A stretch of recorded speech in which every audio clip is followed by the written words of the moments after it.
Hi you guys, and welcome back. My name is Kimmy. I don't think I said that in the first video, but welcome to my channel. Today I want to talk about some survival tips. They're just basic things that you should utilize, and basic things that you should do when going to college. These tips are not something I'm just picking out of the random and getting them from anywhere. These are tips that I've learned from my mom, and she's currently working on her dissertation in education. And prior admissions my admissions counselor, prior to being accepted, she talked to me very often. My financial aid counselor, who I talk to very often as well, and my high school guidance counselors and high school teachers, and also some of my friends that are in college. And these are things that they didn't know beforehand going in, and when they did learn them, it made everything a lot easier as well. I was in a program called Upward Bound. You should Google it. It's a great program. It's really fun. You get basically a mini college experience, and you learn a lot of survival tips there. So whereas a lot of freshmen are probably going in and they're a little bit scared, they don't know exactly what to expect, I have kind of got a feel for it all, and I'm actually pretty excited and not nervous or anxious at all. So getting into the tips, the very first one is networking. Really getting to know your counselors, your RA, your residence director, over the whole over your whole dorm. Getting to know your admissions counselor, your financial aid counselor, your professors, talking to upperclassmen, and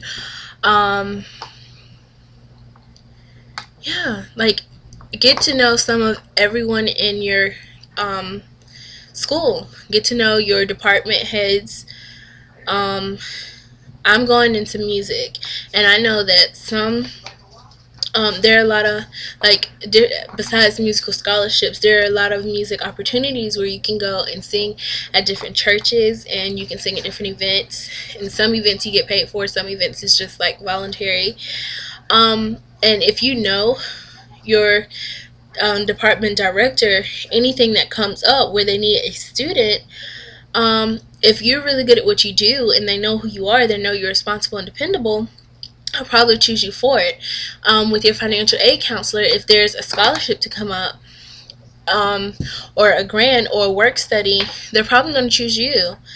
And upperclassmen, if they are ever, if they have to step down from a position, such as like in student council, they can, if they know that you're interested in student council, or they know that you're a very dependable person and you would be great for the position, they can recommend you and talk to you about it. But if they don't know who you are, they can't really recommend you. So networking is key. That's the number one.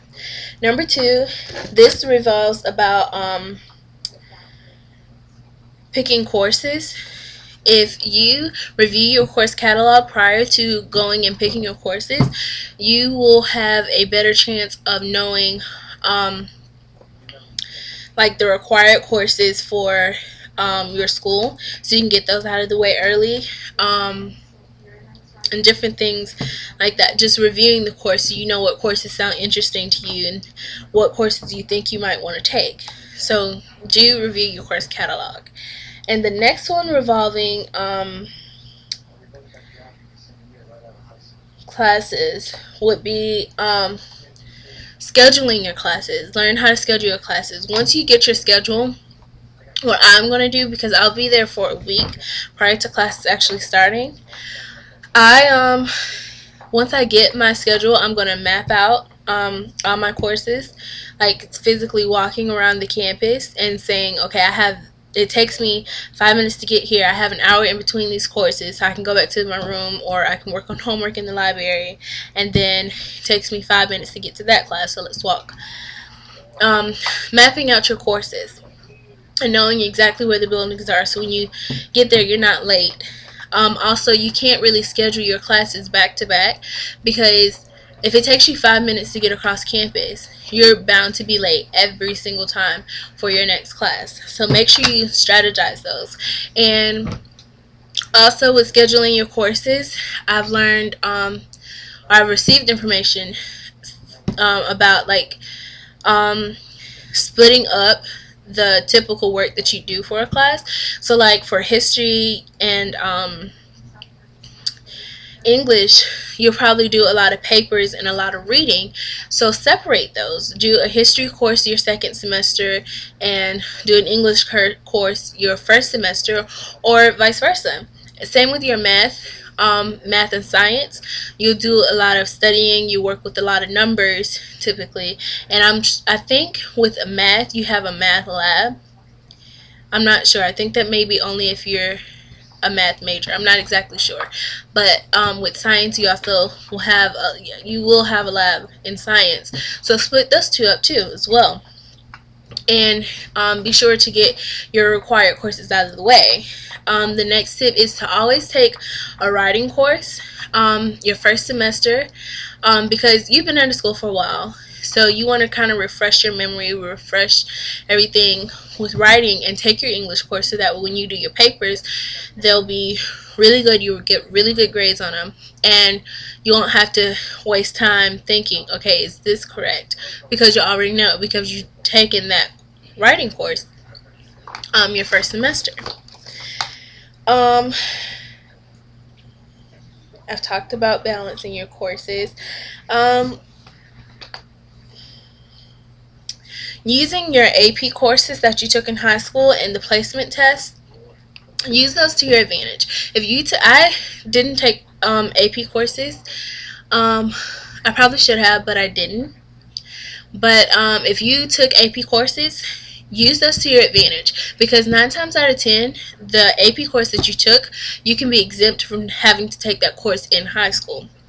And if you ace a placement exam, it can it can bump you up, so you don't have to do a certain level in a course. You can just skip that level and go on to the next one. And you can also be exempt from having to take certain courses altogether if you ace your placement exams. So really keep that in mind, and really talk to your counselors about that.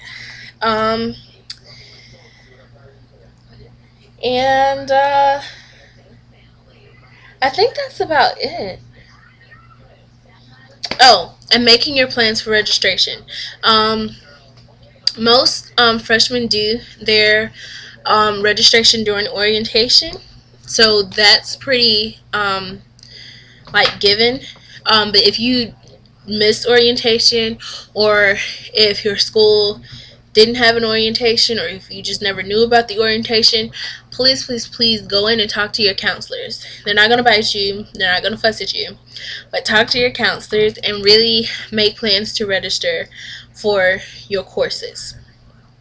And talk to your counselors about your courses. So reviewing those tips, I'll go back through them again. The first one was networking and taking advantage of your counselors and upperclassmen and professors. The next one is reviewing the course catalog. Scheduling your courses and balancing your courses, and using your AP exams, your AP courses from high school, and your placement exams to your advantage. Getting your required courses out of the way, taking a writing course, and lastly, registration. Also, I would advise you to start now saving money for books, because books are pretty expensive. If you don't have the financial aid to cover them, you will indeed need to save money to cover those books. I've already started saving bits and bits here. From when I get paid, I save a little bit in my savings, so when it does come time to buy books, if I have to buy them out of pocket, I won't feel so overwhelmed about having to buy them. So yeah, make sure you save for